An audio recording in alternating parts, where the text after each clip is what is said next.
Gente querida, sejam muito bem-vindos aqui a mais um podcast do canal. Hoje falaremos sobre a Era das Missões, que vai de Atos 13 a Atos 28. Eu quero começar trazendo uma ilustração muito interessante de um ministro missionário nas Ilhas dos Mares do Sul que estava ensinando seu povo sobre o Natal. A distribuição de presentes é um ato espontâneo de celebração de um evento extremamente feliz. E isso, ele explicou, é o motivo pelo qual muitas pessoas dão presentes na época do Natal. É um ato de celebração pelo nascimento de Cristo. Seguindo esses ensinamentos, um dos jovens quis dar ao missionário um presente de Natal. Mas como era uma ilha muito pobre, não havia muitos presentes disponíveis. Na manhã de Natal, alguém bateu na cabana do missionário e na porta, quando ele abriu, ele encontrou um jovem que então lhe deu uma concha extremamente rara e muito linda, que só se encontrava em uma parte distante da ilha. O missionário agradeceu ao jovem por lhe dar um presente tão raro e lindo, encontrado tão longe, ao qual o jovem respondeu: "A longa caminhada é parte do presente." A longa caminhada é parte do presente. Muito lindo, Pois é, o apóstolo Paulo, ele abriu mão de uma vida de conforto e segurança, assumindo a árdua vida de missionário para levar a mensagem do Evangelho ao povo gentio nas nações vizinhas. São Paulo foi um apóstolo de Jesus Cristo, embora não tenha pertencido ao grupo dos 12 apóstolos. A biografia e a doutrina de São Paulo estão descritas nas suas epístolas e nos Atos dos Apóstolos do Novo Testamento da Bíblia.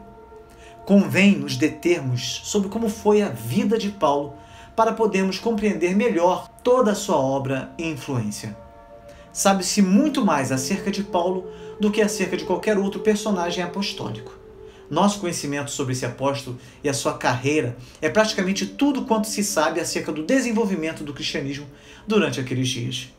Fora de suas próprias epístolas e do livro de Atos dos Apóstolos do Novo Testamento, temos apenas uma referência adicional a ele, a saber, na segunda epístola de Pedro, capítulo 3, versículo 15, onde se lê: "O nosso amado irmão Paulo."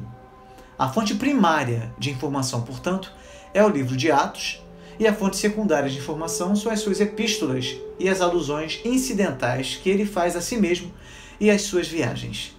Entretanto, alguns têm ensinado que, apesar de fornecerem menos informações sobre ele, as epístolas são mais valiosas para o estabelecimento da cronologia, pelo menos uma cronologia que é mais extensa e que inclui os últimos poucos anos de sua vida, acerca dos quais o livro de Atos nada nos diz. Isso incluiria o seu período de liberdade entre os 2 encarceramentos a que foi sujeito em Roma e seu martírio final. Nós falaremos sobre isso ainda neste podcast. Fora do Novo Testamento, há algum material informativo, mas normalmente esse não é reputado como digno de muita confiança. Por exemplo, temos o livro apócrifo Atos de Paulo, que só foi escrito na segunda metade do século II depois de Cristo. Essa obra contém alguns incidentes e viagens de Paulo que não se encontram nas páginas do Novo Testamento, mas parecem ser quase totalmente lendários. A arqueologia em nada tem podido contribuir para comprovar esse material e atualmente não há modo como afirmarmos a validade de qualquer informação adicional sobre a vida de Paulo contida nesse livro apócrifo. Há muitas declarações sobre Paulo nos escritos dos pais da igreja, mas quase todos esses se derivam, de algum modo, do livro de Atos ou das epístolas de Paulo também, e outra parte se deve, provavelmente, ao material legendário que se foi avolumando em torno da pessoa de Paulo. A comunidade cristã, em sua maior parte, compunha-se de pessoas vindas das classes humildes, pelo que também os historiadores antigos ignoram-na quase completamente. E é por esse motivo que temos nos escritores desses autores seculares tão escassa informação acerca do desenvolvimento inicial do cristianismo. A arqueologia nos fornece alguma informação sobre os muitos lugares que foram visitados por Paulo, bem como acerca de sua cidade natal, Tarso. Porém, excetuando-se as influências culturais que tais localidades devem ter exercido sobre Paulo, não se pode extrair dessas informações qualquer elemento adicional sobre a pessoa do próprio Paulo. Por conseguinte, resta-nos analisar o livro de Atos dos Apóstolos e as epístolas paulinas. E toda outra informação deve ser aceita apenas experimentalmente. Em relação ao passado de Paulo, estamos mais limitados do que acerca dos anos posteriores de Paulo. Do nascimento de Paulo até o seu aparecimento em Jerusalém, como perseguidor dos crentes, temos apenas informações muito esparsas. Sabemos que ele nasceu em Tarso, uma cidade célebre, bastante famosa, que ficava na Cilícia. A Cilícia era uma antiga província romana localizada na costa mediterrânea da Anatólia, na moderna Turquia. Naquele tempo, Tarso foi incorporada à província da Síria. Tarso, por essa época, já tinha história antiga e fora uma cidade muito importante por muitos séculos antes da era cristã. Tarso chegou a ser a cidade mais importante da Cilícia. Essa cidade se tornou uma região de síntese entre o Oriente e o Ocidente, entre a cultura grega, a cultura oriental e, finalmente, a cultura romana. Também se sabe que era um centro cultural e que ali era muito forte a variedade do estoicismo romano, com toda a sua rigidez de princípios morais. Paulo nasceu como cidadão romano, provavelmente porque o seu pai também já era cidadão romano.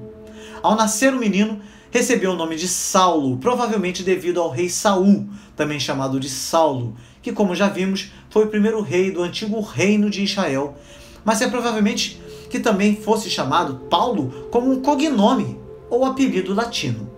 Paulo significa pequeno, e isso pode ter se dado devido ao fato de que seus pais o chamavam de pequerrucho ou pequenino.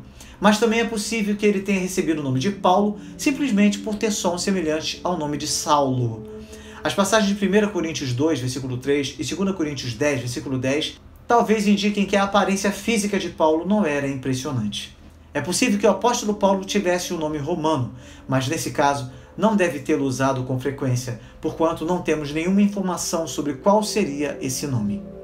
A alteração posterior de seu nome, de Saulo para Paulo, muito provavelmente foi apenas a adoção de seu apelido como nome próprio. Não se sabe qual o ano de seu nascimento. Porém, quando do apedrejamento de Estevão, que ocorreu em cerca do ano 32 d.C., lemos que Saulo era um jovem. É razoável supor, por conseguinte, que ele tenha nascido na primeira década do primeiro século depois de Cristo. Sendo assim, um contemporâneo mais jovem de Jesus, embora não haja qualquer evidência de que ele tenha visto alguma vez ao Senhor em carne. E não é mesmo provável que o tenha visto, pois Paulo jamais se refere ao fato. Os pais de Paulo eram judeus muito religiosos, pertencentes à seita dos fariseus, ou pelo menos fortemente influenciados por esse grupo, e pertenciam à tribo de Benjamim. Nada se sabe acerca da ocupação do pai de Paulo, e nem mesmo sabemos qual era o seu nome.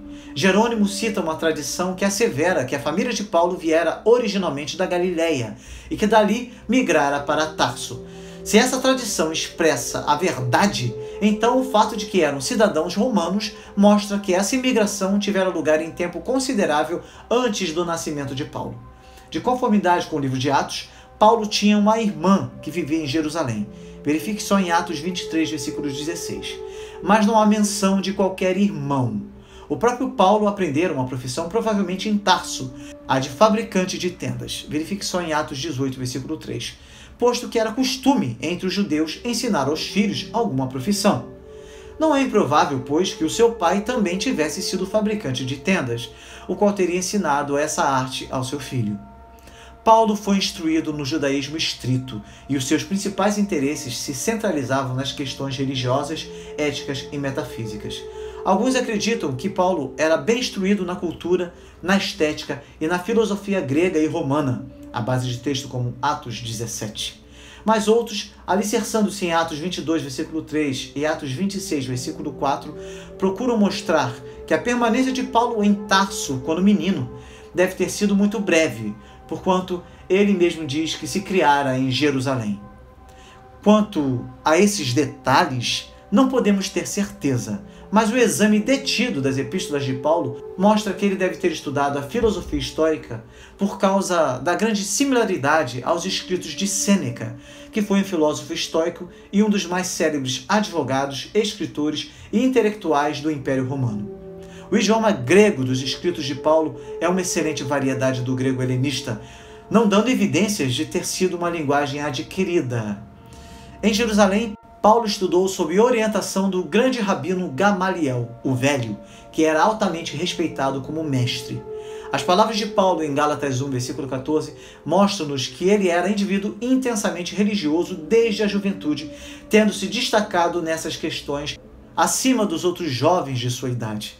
Frequentava regularmente a sinagoga e é muito provável que geralmente tomasse parte na adoração. Mais tarde seguiu sua tradição farisaica, tornando-se membro dessa seita.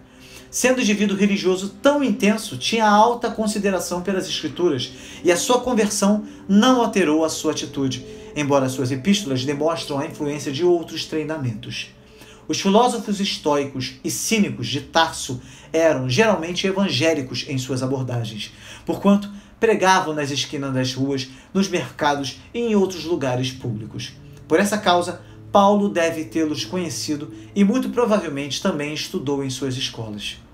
A arqueologia nos fornece muitas informações quanto aos locais visitados por Paulo, como eu já falei, embora não sobre a sua pessoa. Nossos conhecimentos sobre os primeiros anos de sua vida são escassos. Desde o seu nascimento até o seu aparecimento em Jerusalém como perseguidor dos cristãos, possuímos informações meramente esparsas, parte das quais não passa de conjectura. Sabemos, contudo, que ele nasceu realmente em Tarso, cidade não insignificante da Sicília, como eu já falei. Você pode verificar isso em Atos 21, versículo 39. A descrição é essa, que as escavações arqueológicas do Sir William Ramsay confirmaram amplamente. Tarso, da Cilícia, foi incorporada à província da Síria e teve uma história muito importante durante um período de muitos séculos. Era a principal cidade da Cilícia. Era o centro da filosofia estoica da variedade romana, onde os filósofos pregavam as suas doutrinas nos mercados e nas praças públicas, mais ou menos como os missionários de Cristo têm feito tradicionalmente. As epístolas de Paulo, em suas ilustrações e em algumas de suas ideias básicas, por isso mesmo, refletem o que há de melhor no estoicismo. É ponto muito bem conhecido e amplamente discutido que Paulo deixa transparecer muito da mesma erudição refletida por Sêneca, o importante filósofo estoico romano, que foi igualmente martirizado por Nero, à semelhança de Paulo. O treinamento de Saulo, quase a sabedoria profana, muito provavelmente incluiu a educação filosófica normal, a retórica e a matemática, sem falarmos em seus estudos sobre a religião judaica. Você pode conferir isso em Atos 22, versículo 3, em Atos 26, versículo 4, e diversas referências em suas epístolas a questões como coroas, jogos, no caso jogos atléticos, lutas e etc., o que também servia de principais ilustrações entre os filósofos estoicos para ilustrar os princípios éticos. O fato é que o grego utilizado por Paulo em suas epístolas é uma excelente variedade do grego literário koineu, que nos mostra quão bem alicerçada fora a sua educação na linguagem, além de ficar demonstrado o fato de que ele falava grego como seu idioma nativo, provavelmente do mesmo modo que o hebraico e o aramaico. E não se há de duvidar que esse apóstolo também conhecia o latim, e antes do fim de suas viagens missionárias já teria aprendido um ou mais idiomas. O testemunho pessoal de Paulo em Gálatas 1, versículo 14, mostra que ele era indivíduo intensamente religioso desde a juventude. Costumava frequentar regularmente as sinagogas judaicas antes de sua conversão e, quando já atingira a idade suficiente, tornou-se seguidor fiel do farisaísmo, como eu já falei. Esse versículo também indica que, muito provavelmente, ele era o jovem que mais se destacava em Jerusalém, sendo grande a sua fama como homem de grande zelo religioso. Sabemos também que ele estudou, como já falei, como o famosíssimo rabino fariseu Gamaliel. Você pode verificar isso em Atos 5, versículo 34, em Atos 22, versículo 3, tá? A erudição maior de Paulo foi adquirida em Jerusalém, naquela escola de fariseus, o que também contribuiu com algo para explicar o caráter geral de sua vida e de suas crenças, alicerçadas firmemente no judaísmo tradicional. É importante também destacar a conversão de Paulo, pois esse tópico foi de intensa discussão e se tem centralizado em redor das razões psicológicas por detrás de sua conversão a Cristo. Saulo havia se tornado um intenso perseguidor de cristãos, tendo chegado ao assassínio, não poupando nem as mulheres. E, no entanto, repentinamente ele se tornou igualmente zeloso defensor e propagador do Evangelho de Cristo. que ocorrência teria sido suficientemente drástica e decisiva para produzir tão notável modificação em suas atitudes? As respostas dadas por certos indivíduos são repugnantes para a fé e a sensibilidade cristãs. Porquanto alguns querem fazer-nos crer que Paulo era um esquizofrênico ou que, de outra maneira, sofreram um desequilíbrio mental qualquer e que teriam sido essas aberrações mentais que criaram as condições necessárias para suas experiências místicas. No entanto, não nos devemos admirar ante essa opinião adversa sobre Paulo, porque até mesmo pessoas moderadamente dotadas de dons psíquicos são consideradas um tanto estranhas. Quanto mais poderosos são esses dons e quanto mais elas reivindicam possuir experiências místicas, mais são consideradas fracas da cabeça. Todavia, a verdade é que tais pessoas geralmente não são subnormais, e sim supranormais. Por isso mesmo é que santos e homens piedosos, bem como os operadores de milagres, geralmente servem de escândalo para o mundo. Outros críticos supõem que o senso de culpa, reprimido durante anos, em face de suas perseguições e assassínios contra os cristãos, teria subitamente explodido em experiências pseudomísticas, o que resultou em vir ele a ser justamente o contrário do que vinha sendo, ou seja, a sua conversão. Assim sendo, ainda segundo esse ponto de vista, a experiência de Saulo poderia ter sido meramente psicológica e não verdadeiramente mística. Ora, nesse caso, Lucas, o autor do livro de Atos, teria exagerado em suas narrativas, na verdade, adornando com um colorido mais vivo a realidade da vida de Paulo. É perfeitamente possível, entretanto, que o próprio Paulo soubesse muito bem que aquilo que lhe ocorrera era uma experiência mística da mais elevada ordem, ou seja, um encontro pessoal, verdadeiro com o próprio Senhor Jesus Cristo. De fato, a maioria das doutrinas e das práticas religiosas originalmente se alicerçam em alguma forma de experiência mística. Os modernos estudos da parapsicologia tendem a confirmar a realidade das experiências místicas válidas, embora algumas dessas experiências, como é normal, não passem de ilusões psicológicas.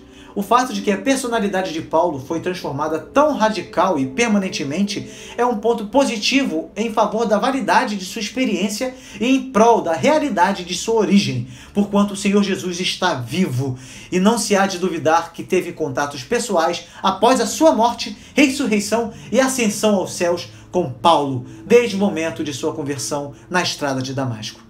A história da conversão de Saulo de Tarso é narrada em 3 lugares do livro de Atos.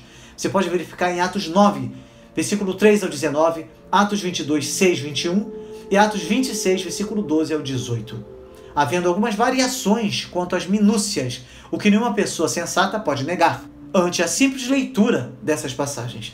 É possível que o próprio Paulo, ao narrar a história, inconscientemente tenha variado um tanto o seu conteúdo. No entanto, muitos eruditos, até mesmo da escola liberal, concordam que há uma harmonia essencial entre essas várias narrativas bíblicas, além de certas coincidências verbais que confirmam o fato de que há uma fonte informativa única para todas elas. Dessa maneira, essas narrativas são interdependentes entre si e não narrativas independentes uma das outras. As histórias narradas por Lucas muito provavelmente se basearam em narrativas pessoais, apresentadas pelo próprio Paulo. A história nos mostra que Lucas foi quase constante companheiro de viagens de Paulo em suas jornadas missionárias. Os sentimentos que temos, a luz brilhante, a purificação psicológica, a sua renovação, sua conversão, são todos sinais de uma experiência mística genuína. E são exatamente esses os elementos que reaparecem em todas as narrativas sobre o evento da conversão de Saulo. Em sua vida posterior, Paulo recebeu outras grandes e importantes visões, e a sua doutrina repousa essencialmente sobre essas diversas revelações. Por que pensarmos ser estranho que Deus se revele a alguém? De fato, o cristianismo, como revelação distintiva de Deus, se alicerça em tais revelações, sobretudo sobre as revelações outorgadas ao apóstolo Paulo, porquanto nelas é que encontramos as grandes distinções que separam o cristianismo do judaísmo. Veja só que interessante. A condição original para alguém entrar no apostolado, entre outras, era que o candidato tivesse visto ao Senhor. Confira só em Atos 1, versículo 21. Ora, essa exigência teve cumprimento na experiência de Saulo.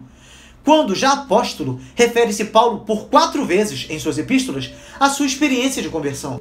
Essas passagens mostram que ele estava convicto da realidade objetiva da mesma, considerando-a como equivalente a ver a Cristo, o que o qualificava ao ofício apostólico. Confira só em Gálatas 1, versículo 15 e 16, 1 Coríntios 9, versículo 1, 1 Coríntios 15, versículo 8 e 2 Coríntios 4, versículo 6. Paulo não estabeleceu distinção alguma entre essa forma de ver e aquelas que os demais apóstolos experimentaram antes da ascensão de Cristo, porquanto todas essas aparições foram do Senhor ressurreto. Naturalmente, essa não foi a única experiência mística de Paulo, pois ele também menciona algumas outras, tal como a visita ao terceiro céu em 2 Coríntios capítulo 12. Parece que ele recebeu nada menos que 7 grandes visões e a sua doutrina repousa sobre a informação transmitida por meio delas. O cristianismo repousa sobre o aparecimento do Cristo ressurreto aos vários apóstolos e sobre a mensagem que ele lhes trouxe quando voltou dentre os mortos. Se esse fundamento for removido, resta-nos um judaísmo reformado, que também repousa em experiências místicas, como as de Moisés. Removendo-se essas formas de experiência, quando muito nos restará uma forma de filosofia religiosa e não a religião revelada, que certamente o cristianismo é. Mas por que se pensaria ser impossível que Deus se revelasse aos homens? E por que se pensaria ser impossível, nesse mundo admirável, que Jesus, o Cristo, um personagem metafísico altamente exaltado, não pudesse revelar-se aos homens? Portanto, não há dúvidas quanto ao fato de que o Senhor Jesus Cristo realmente se revelou ao apóstolo Paulo. Os estudiosos consideram que a sua conversão tenha ocorrido por volta do ano 35 d.C. Após sua conversão, Paulo passou alguns poucos dias com os discípulos de Damasco, pregou ali por algumas vezes, ensinando particularmente que Jesus era o Messias. Depois disso, retirou-se para a Arábia, possivelmente para a região de Aurã, uma bacia fértil que fica a cerca de 80 quilômetros ao sul da cidade de Damasco, diretamente a leste do extremo sul do Mar da Galileia. Passou algum tempo em seu retiro e dali, como é provável, esteve por diversas vezes em Damasco e voltou. A sua mensagem era essencialmente a mesma, desde o princípio, mas por essa altura, Paulo mais e mais se fortalecia e confundia os judeus que moravam em Damasco, demonstrando que Jesus é o Cristo. Confira só em Atos 9, versículo 22. Pouco depois disso, Paulo visitou Jerusalém pela primeira vez após a sua conversão, tendo ficado com Pedro por 15 dias para consulta e consolo mútuo. Verifique só em Gálatas 1, versículo 18. Dali partiu para as regiões da Síria e da Cilícia. Gálatas 1, versículo 21. É provável que tenha visitado sua cidade natal, Tarso, tendo permanecido naquela região por algum tempo, embora não tenhamos qualquer informação acerca disso. Enquanto Paulo pregava em Tarso, Barnabé e outros líderes cristãos se encontraram em Antioquia, onde se ia desenvolvendo uma poderosa comunidade cristã. A passagem de Atos 11, versículo 25, nos diz que Barnabé foi a Tarso à procura de Paulo, sem dúvida, para obter a sua ajuda na igreja de Antioquia, que precisava de uma liderança maior e mais forte. Isso foi um movimento provocado pela providência divina, pois armou um palco para a longa carreira de Paulo como apóstolo missionário. Podemos resumir a linha histórica da Era das Missões dizendo que Paulo, após a sua conversão, expandiu a igreja pelo Império Romano durante 2 décadas. Há 4 assuntos principais na Era das Missões: a primeira viagem missionária de Paulo, sua segunda viagem missionária, sua terceira viagem missionária e seu aprisionamento e encarceramento em Roma. A sua primeira viagem missionária foi em cerca do ano 46 d.C. Paulo e Barnabé foram comissionados pela igreja em Antioquia a se atirarem numa excursão evangelística. Essa viagem os fez atravessar a ilha de Chipre, onde Barnabé nascera, tendo passado pelo sul da Galácia. Confira só em Atos 13 e 14. Na companhia de Paulo e Barnabé ia também João Marcos, autor do chamado Evangelho de Marcos. Este era primo de Barnabé. Ao chegarem a Perge, capital da Panfilha, por razões para nós desconhecidas, Marcos preferiu interromper a expedição e regressou a Jerusalém, sua terra. Talvez Marcos não estivesse disposto a dar o prosseguimento a uma viagem tão difícil. Paulo ficou ressentido com a sua partida, julgando-a como ato de deserção, e mais tarde não consentiu que ele o acompanhasse em outra excursão missionária. Você pode verificar isso em Atos 15, versículo 38. Isso tornou-se motivo de acirrado debate entre Paulo e Barnabé, pois também eram humanos e também estavam sujeitos a errar. De Perge, viajaram a Psídia, um distrito em uma ilha, onde realmente teve começo a evangelização da Ásia Menor. Em Antioquia da Psídia, em um dia de sábado, os dois missionários expuseram a sua importante mensagem messiânica e foram bem acolhidos. No sábado seguinte, entretanto, já fora criada uma amarga oposição por parte de alguns judeus radicais. E os missionários cristãos, Paulo e Barnabé, foram obrigados a abandonar a cidade. Dali partiram para Icônio, importante cidade comercial da Licaônia. Seguindo seu costume original, pregaram na sinagoga dos judeus e, obviamente, tiveram êxito, pois ficaram ali por tempo considerável. Mas eis que os radicais novamente provocaram um levante que forçou Paulo e Barnabé a fugirem novamente. Dali foram para Listra e Derbe, nenhuma das quais era considerada cidade de grande importância. Essas cidades ficavam localizadas na parte oriental da Licaônia. As superstições locais levaram as multidões a identificarem os missionários com Zeus, no caso Barnabé, e com Hermes, no caso Paulo. Um culto improvisado na hora foi feito por alguns sacerdotes locais em honra aos dois deuses. Veja só, teve de ser interrompido, logicamente, pelos missionários, por Paulo e Barnabé, porque eles sabiam que tal título não era merecido. É claro que não. Eles sabiam que eles eram apenas homens, e foi isso que eles falaram. Simples homens. Não demorou muito para que os judeus radicais atacassem novamente, e em Listra, confira só em Atos 14, Paulo foi apedrejado nessa cidade. Alguns intérpretes acreditam que foi nessa ocasião que Paulo teve a sua visão do terceiro céu, conforme nos ensina 2 Coríntios 12, e que ele realmente esteve morto, mas reviveu, e é possível que sua alma tenha sido momentaneamente liberta de seu corpo dormente e à beira da morte, o que algumas vezes ocorre, conforme também se tem aprendido em estudos parapsicológicos. O certo é que Paulo e Barnabé, tendo partido de Listra, foram pregar em Derbe.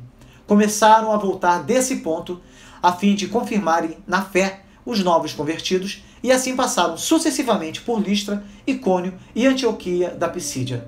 Oficiais foram eleitos para as congregações. Dali, eles partiram para Perge e, finalmente, para Atalia, importante porto marítimo da Panfilha. Ali chegando, embarcaram em um navio a fim de irem para Antioquia da Síria, de onde tinham partido 2 anos antes.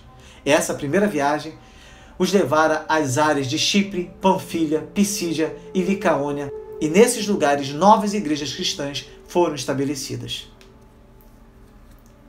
Antes da sua segunda viagem missionária, aconteceu o concílio apostólico. O grande influxo de gentios na igreja cristã que ia se formando criava grandes problemas entre os elementos judaicos, especialmente no tocante às experiências da lei mosaica e particularmente no que dizia respeito à lei cerimonial e à questão da circuncisão. A fim de dar solução a esses problemas e com o fito de fornecer uma resposta universal e autoritária às mesmas, Paulo e Barnabé subiram a Jerusalém a fim de conferenciarem ali com os apóstolos. Vocês podem verificar isso em Atos 15. Corria o ano de 49 aproximadamente depois de Cristo. Este primeiro concílio, chamado de Primeiro Concílio de Jerusalém, determinou que os gentios não eram obrigados a cumprir as exigências da lei e que não deveria haver mais carga do que se absterem de alimentos oferecidos a ídolos, do sangue, da carne de animais sufocados e da falta de castidade, isso é, de todas as formas de pecados sexuais. As restrições visavam uma aplicação essencialmente local e não como padrão universal para todos os gentios, embora talvez tenham servido de precedente para a solução de problemas que surgissem posteriormente. Tudo foi feito, isto é, as decisões de proibir certas coisas esboçadas na lei cerimonial, a fim de ajudar os membros judeus e gentios da igreja a se darem bem uns com os outros com mais facilidade. E aí chegamos no segundo grande evento dessa era das missões, que é a segunda viagem missionária de Paulo. Paulo, então, já era dono de maior experiência em viagens missionárias e ele ansiava por partir novamente. Mas devido às divergências com Barnabé por causa de João Marcos, lembra? Pois é, essas divergências Por causa de tudo isso, desse embate entre os dois, Paulo preferiu levar a Silas. Você pode verificar isso em Atos 15, versículo 40, até Atos 18, versículo 22. Partindo de Antioquia, eles seguiram por terra para as igrejas do sul da Galácia, e em Listra, o jovem Timóteo se juntou a eles. Ali chegando, o Espírito Santo desviou-os da direção ocidental e passaram a viajar na direção norte, atravessando o norte da Galácia. Em Trode, uma visão indicou que a Macedônia, no continente europeu, era um dos alvos dessa viagem. Assim sendo, começou a evangelização da Grécia. Foram visitadas as cidades de Filipos, Tessalônica e Bereia. Na Acaia, sul da Grécia, foram visitadas as cidades de Atenas e Corinto. Paulo demorou-se em Corinto por quase 2 anos. Em Trode, Lucas se reunira ao grupo missionário, e parece certo que nesse tempo começou ele a escrever a sua importantíssima narrativa da igreja primitiva, chamada de Atos dos Apóstolos, obra da qual se obtém quase todo o conhecimento de que dispomos acerca de Paulo e suas viagens, bem como do desenvolvimento da igreja primitiva em geral. Durante as suas viagens, Paulo se mantinha em contato com as congregações cristãs anteriormente organizadas por meio de epístolas, certo número das quais tem chegado até nós, tendo se tornado parte de nosso Novo Testamento. As epístolas de 1ª e 2ª Tessalonicenses devem ter sido escritas nesse tempo.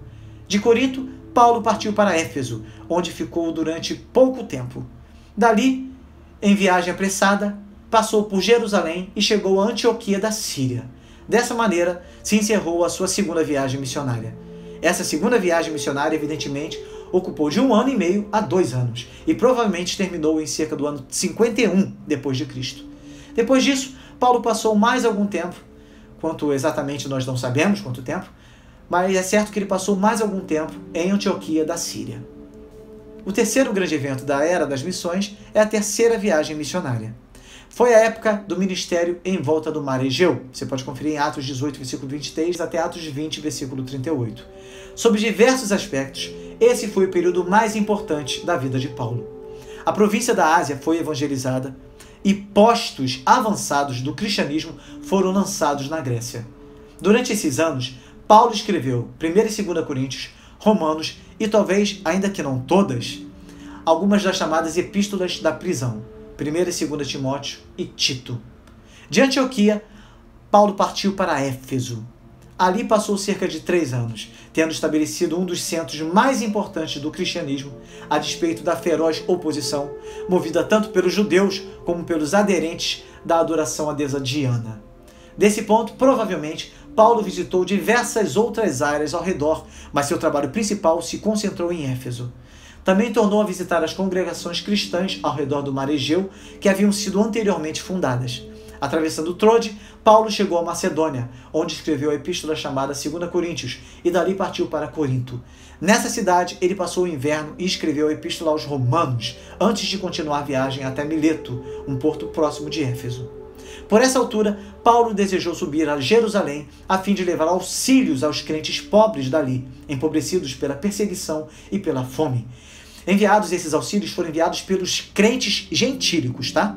A princípio, ele queria ir à Síria por via marítima, mas devido a uma armadilha que lhe fizeram para tirar-lhe a vida, preferiu viajar por terra, tendo atravessado a Macedônia. Dali, ele e seus companheiros de viagem tomaram um navio e velejaram ao longo das costas ocidentais da Ásia Menor.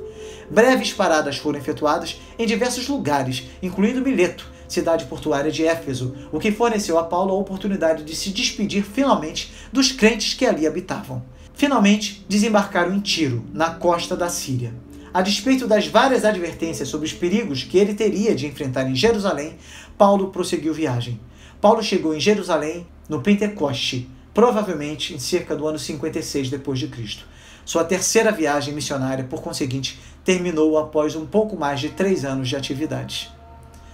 O quarto grande evento da era das missões é exatamente o aprisionamento e o encarceramento em Roma. Paulo se movimentara com admirável liberdade, embora nunca o tivesse feito sem teste, tribulação e perseguição.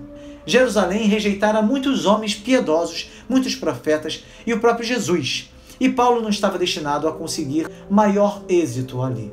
O trecho de Atos 21, versículo 17, até Atos 28, versículo 16, conta toda essa história. Os judeus radicais, nessa ocasião, não tiveram de perseguir a Paulo, mas ele caiu direto na armadilha que lhe armaram. O mais estranho é que a confusão foi provocada por alguns judeus que vinham da província da Ásia, que por acaso estavam no templo e reconheceram Paulo. Foram eles que agitaram as multidões e fizeram com que elas atacassem o apóstolo. As autoridades romanas aprisionaram Paulo por estar perturbando a ordem. A essa altura, Paulo fez um discurso na escadaria do templo, contando com pormenores como ele fora perseguidor dos crentes, como ele se convertera e como pregar a Jesus como Messias de Israel.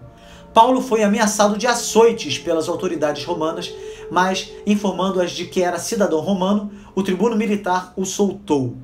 Mas essa ação causou tal protesto por parte dos judeus que, para sua própria proteção, Paulo foi levado de volta às barracas militares.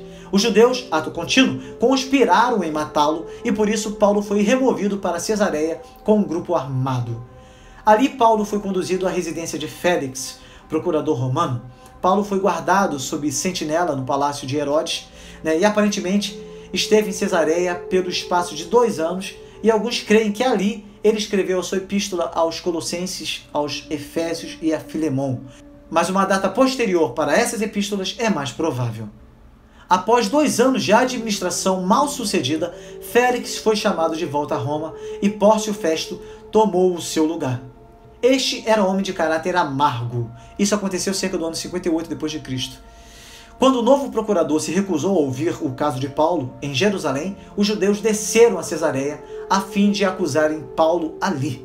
Levantaram graves acusações contra ele, mas que Paulo negou todas categoricamente, E foi então que Paulo apelou para César, que era direito de todos os cidadãos romanos, e dessa maneira se criou o motivo de sua viagem a Roma. Antes de partir para Roma, Paulo falou perante o rei Agripa II e sua irmã Berenice. Esse Herodes era o bisneto de Herodes, o Grande. Nessa oportunidade, Paulo repetiu a história de sua conversão e é óbvio que impressionou favoravelmente os que o ouviram. Dali, viajando pelo mar, Paulo partiu para Roma, juntamente com muitos outros prisioneiros. Fez diversas paradas ao longo do caminho, incluindo uma permanência de 3 meses em Malta. Paulo chegou a Roma no ano 59 d.C., não como homem livre, mas, não obstante, como poderosa testemunha do cristianismo. Chegando a Roma, Paulo não foi tratado como prisioneiro, no sentido ordinário, e nem como criminoso. Dali ele desfrutou do que se denominava libera custódia, isto é, podia viver em sua própria casa, desfrutando de muitos privilégios de liberdade de ação, mas sempre acompanhado de um guarda. Paulo pregava àqueles que o visitavam, explicando-lhes as razões de seu aprisionamento, e também enviava epístolas a lugares distantes. Foi nesse período que provavelmente foram escritas as epístolas aos Colossenses, a Filemon, aos Filipenses e provavelmente aos Efésios. O livro de Atos dos Apóstolos encerra-se bruscamente, não como um livro inacabado, e sim dando a ideia de que o autor tensionava escrever outra seção ou livro a fim de suplementá-lo.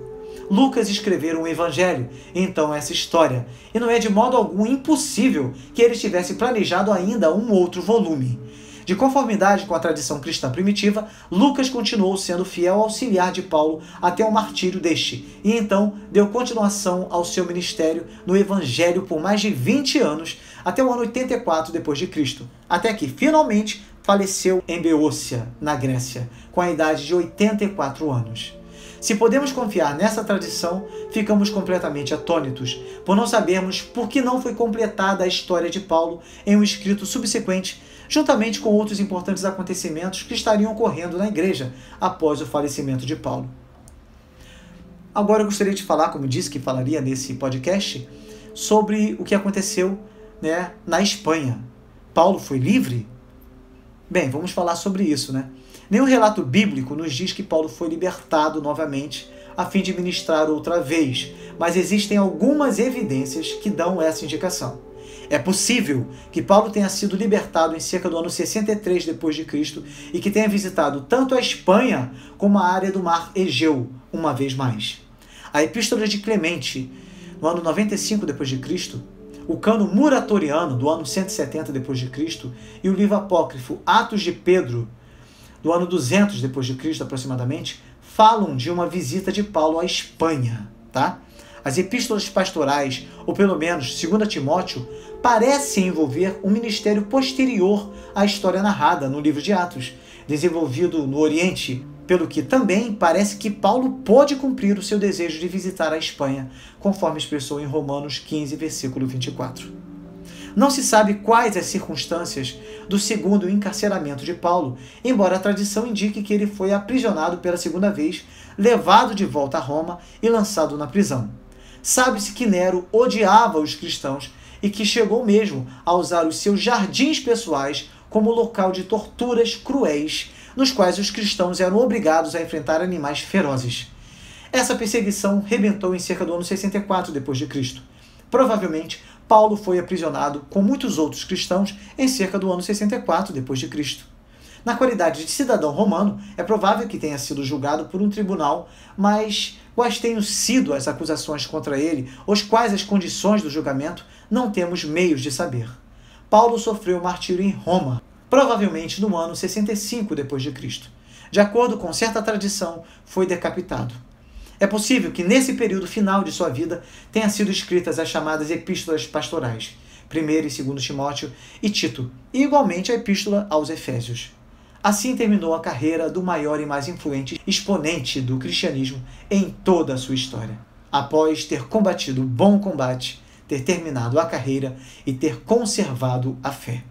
Não há que duvidar que o esperam as coroas prometidas, conforme nos ensina a segunda epístola a Timóteo, capítulo 4, versículo 7. E qual é a geografia da Era das Missões?